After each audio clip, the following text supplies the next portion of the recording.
Previously on The Manor.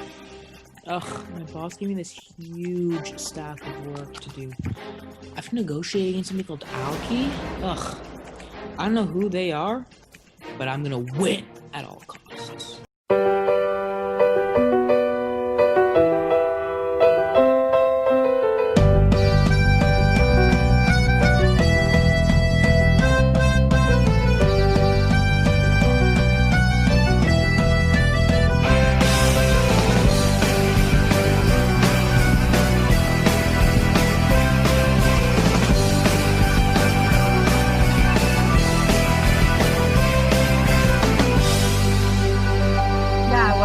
Thank you for coming out to discuss this project with us again. As you probably know, we're Alki Corporation, and we're really excited to discuss the details of the Salmon Village project, especially for Cascade Manor. So I guess we just had a couple of prepared questions before we wanted to go into the actual negotiation, and if you had any for us as well, we'd be very happy to answer it. I guess if you don't mind, would it be okay if we started out first with just our questions? For sure. Yeah. So I guess we're really excited about the project. I was wondering if you can tell me more about what your city was looking for when asking for this project, any goals that you're looking for, so we can help adapt. The other question we had was, we're wondering if you can tell us a bit more about the background and the history behind Salmon Village and the land and the community. As developers, I think we want to make sure that we're doing it justice, and it would be really helpful to get that context.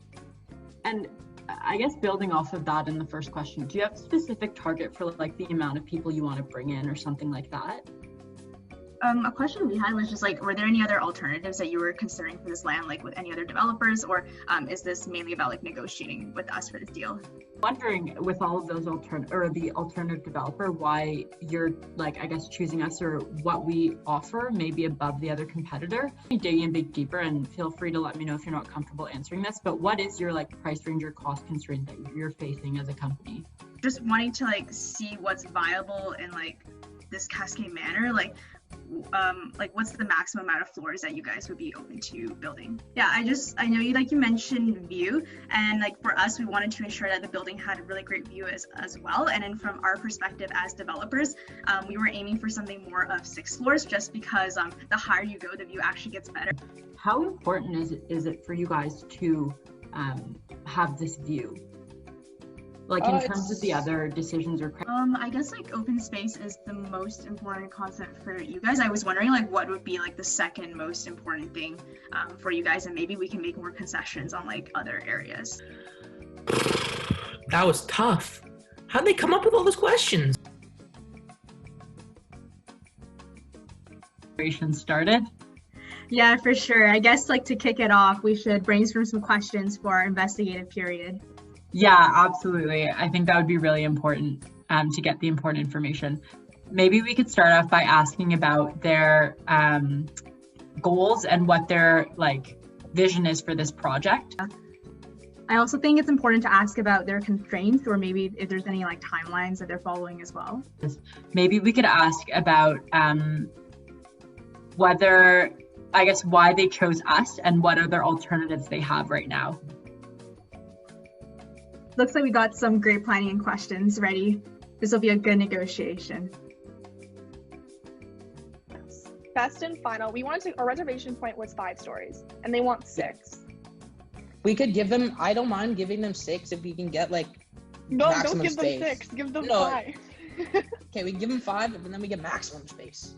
Okay, yeah, no, we'll drive. We could say it's super, super important to us, but we can wiggle it down. I guess that would be dependent. It seems okay. It's a little low, but I guess it would be dependent on the inspector. Which one are you looking to have oversee the building? Yeah, we've worked with Connie Bear for quite a few years, and we're really good friends with him, and we know he can do a really great job. So he's ideally the one that we would want to hire. But if you had any suitable candidates as well, we'd be happy to hear their names. Yeah, I mean, Connie Bear is okay, but I think maybe, hold on, can we join a little breakout room? Okay. We can get them. They want Connie Bear. Why is Connie Bear good for them though? Because that's our best one. So maybe we could play it like it's not the best one for us, and then we can We can mess Yeah. about. No. Like, This is like, oh, oh, like- no. We could be like, well, you know, Connie Bear's super slow. We don't trust Connie Bear. Got it. We'll be like, he's kind of slow. We've had some like kind of issues with him, and then make them do a concession on the other ones. Okay, so to go through it from the top, 4 contractors, which you guys are okay with, you said. The 25% open space, Connie Bear as the inspector, the height being 6 stories, and then you would do the tax rate at 42,000. This is taking way too long. I think we got him. We are so close. Being so frustrated with my partner. Yeah, let's do that. I'm Okay, okay with guys. Pleasure Okay. doing All right. business with Yeah. you. From the perspective of Alki Corporation, I think that our preparation period and preliminary question period during the negotiation helps to confirm the existing research about the concept of investigative negotiation and how it can lead to better outcomes for both parties.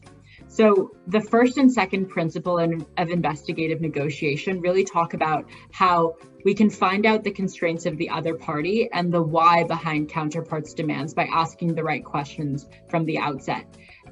This will ultimately give us a stronger understanding of the problem and help us give rise to better possible solutions. In our own negotiation, looking back, we did this when we were asking explicitly to the other party why they wanted more open space.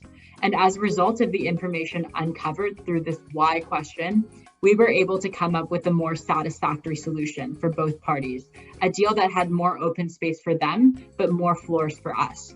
So in the end, we were able to strike a better deal by making concessions based on the information discovered during the investigative period. Unfortunately, our first 2 principles in investigative negotiation were not enough for us to execute principles 3 and 4 all the time. So from the information we investigated, we really wanted to interpret those demands as opportunities as per principle 3 and create common ground with adversaries as stated in principle 4.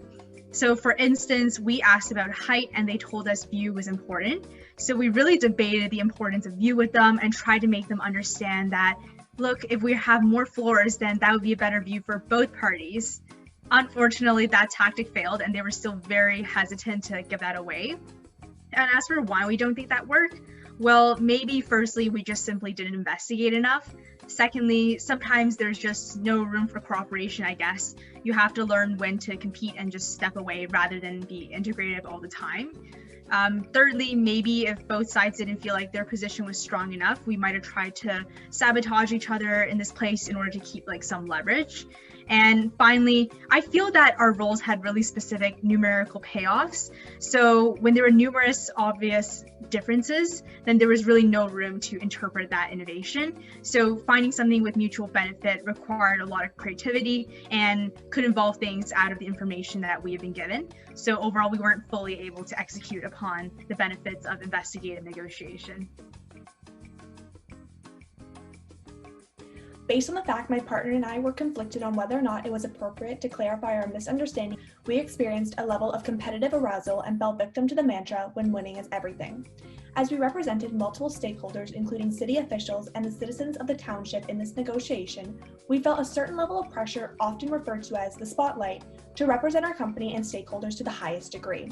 With this level of pressure, my partner and I fell victim to seeing our counterparts as our competition and were not effective in seeking out integrative opportunities. We discovered that the building inspector that was best suited for Alki would also give us our best payoff. Instead of disclosing this information to our partners, we used this perceived weakness to negotiate a deal that was best for us.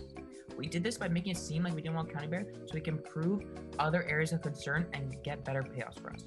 Although this seemed like a wise idea at the time, Tiffany and I did not consider the fact that seeing our counterparts as competition could impact our future relationship, as we had to continue to work with them throughout the duration of this project. This also put a strain on inter-routine relationships and how we work together as representatives of the city of Bainbridge. Any word that you feel like. Stressful. Educational. Exhausting. Fleeced.